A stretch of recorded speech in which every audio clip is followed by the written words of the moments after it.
Why is it that most people don't pursue their dreams or don't do better than what they're doing if they're capable of doing it? I think that many of us don't go the next step because we don't know what to do yet. And I say that the reason that we don't even explore the possibility of what to do is because subconsciously we don't believe that it can happen for us, and we don't believe that we deserve it. How much time do you spend working on you? How much time do you spend every day working on your dream? In the last 90 days, how many books have you read? In the last year, what new skill or knowledge have you acquired? What kind of investment have you made in you? So I'm saying that as you begin to look at where you want to go, if you want to make it today, and things are changing so fast you have to literally run to stand still, I'm saying that you've got to make some conscious effort to begin to work to develop you. Here's something else. Most people are not living their dreams because of fear, ladies and gentlemen. I was in Columbus, Ohio yesterday speaking for a particular Ohio department. A young lady named Karen who greeted me, who organized the event. Very talented, very skillful. And she was talking about she wanted to become involved in the consulting business. I said, why aren't you doing it?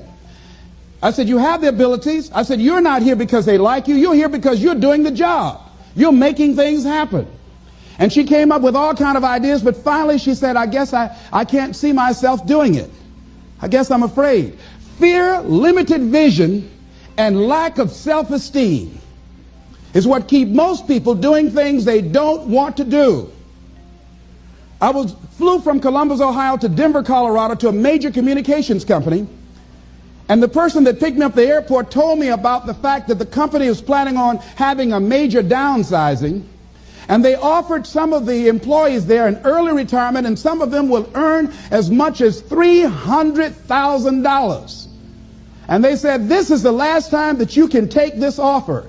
If you don't do it, when we have the downsizing, you might be among those who will lose their jobs, and all you will get is your severance pay. And only 50% of the people who were eligible to take the $300,000 took it. The others were afraid to take a chance on themselves. The others couldn't see themselves beyond that company. They couldn't see life after that company. The same reason that people stay in relationships where they're abused or they're unhappy or it's unfulfilling. They can't see themselves beyond that relationship. They can't see themselves enjoying life without that person. They think that this is all that they can do. The same reason that people get stuck at a certain level in life. They can't see things being better for them. And they think that this is it and this is all they deserve. This is all they've ever seen. It's been passed on to them. And they think that this is it for them. Oh, no. I was looking what Dr. Blanton, Smiley Blanton, who is a colleague of Dr. Norman Vincent Peale, what he said about fear. He said, fear is the most subtle and destructive of all human diseases. Ladies and gentlemen, fear kills dreams. Fear kills hope. Fear put people in the hospital. Fear can age you. Fear, ladies and gentlemen, can hold you back from doing something that you know within yourself that you're capable of doing, but it will paralyze you. And it seemed like you're in a hypnotic spell. And I ask you a question, what is the benefit? What's the benefit of allowing fear to hold you back? What's the benefit of giving up on yourself? Of not stepping out on life and taking life on? What is the benefit for you? What's the plus in that? It's one of the things I had to ask myself. So I didn't want to make any mistakes. I wanted everybody to like me. I wanted to be perfect the first time I did something. It's not going to happen. You're going to make some mistakes. You're going to hurt some folks' feelings. You're going to create some enemies whenever you decide that you want to begin to take life on. You've got to ask yourself, how long am I going to allow this to hold me back? I like what Zig Ziglar says. He said, fear is false evidence appearing real. That is an illusion that we create in our mind. It is a state of mind that can be changed. So let's look at how we can begin to take some steps to restructure that fear, to begin to expand our visions of ourselves, to begin to increase our self-esteem. Webster said that self-esteem means confidence and satisfaction in oneself. Look at your life right now. Whatever you've done up to this point in time, your life is working. Whatever you have produced, it came out of you as a result of the kind of person that you have become. It's a result of your choices. It's a result of your consciousness. Now you have to ask yourself, are you satisfied with what you have produced? Is this what you want? Would you like for things to be better than this? Do you believe that you deserve better than this? Or are you content? This is it. You don't have to do anything else. That you've already resigned yourself in life and say, well, I'm happy. I'm not starving like the people in Calcutta. Are you allowing yourself to get off the hook like that?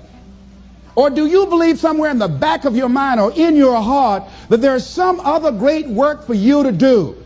There's something else that life has for you. And that's why you're here. How do we handle this fear factor? How do we increase our self-esteem? You have to begin to fortify yourself. How do we do that? I believe that you have to begin to consciously monitor your inner conversation and start talking to yourself. Start building yourself up. Sometimes the only good things you will hear about you are the things that you say to you. Young lady that was in the audience this afternoon said to me, I told myself yesterday for the first time, I'm proud of me. And she said, I felt good about that. So I'm saying learn to be your own booster. Start building yourself up. Start encouraging yourself. Start saying, I can do this. I can make this happen. When I started thinking about becoming a speaker, I said, yes, I can do this. I can make this happen. When I start trying to convince myself I can be a businessman after flopping and failing and losing thousands of dollars and feeling stupid and dumb and having people take advantage of me because of what I didn't know.